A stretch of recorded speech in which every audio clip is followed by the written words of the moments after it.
এখানে সবংয়ে একজন আমার ছোট বোনের মতো সাথী এবং তার 2 বছরের মেয়েকে, তাকে গিয়ে বিজেপির জল্লাদ সিপিএম এর হাড়মাতগুলো যারা এখন জার্সি পাল্টে বাম থেকে রাম হয়েছেন, তারা গিয়ে ধমকেছে চমকেছে যে এলাকায় বাড়িতে থাকতে পারবে না, বেরোতে পারবে না, 23 তারিখ ভোট দিতে পারবে না।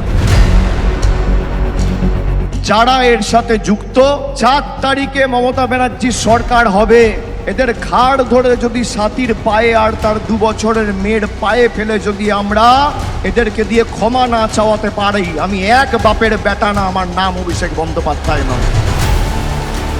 আজকে মধ্যপ্রদেশের সকালে দেখছি একজন এমএলএ, তার ছেলে অ্যাক্সিডেন্ট করে দিয়ে চলে গেছে, বলছে আমার বাবা এমএলএ, আমাকে বাঁচিয়ে দেবে।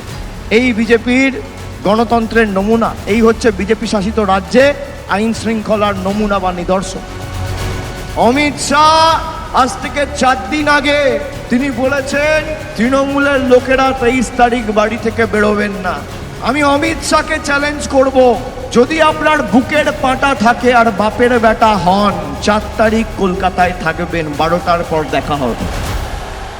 কত বড় গুন্ডা আপনি আর কত আপনার ক্ষমতা, 4 তারিখ দেখা হবে। খেলা তোমরা শুরু করেছো, শেষ তৃণমূল করবে।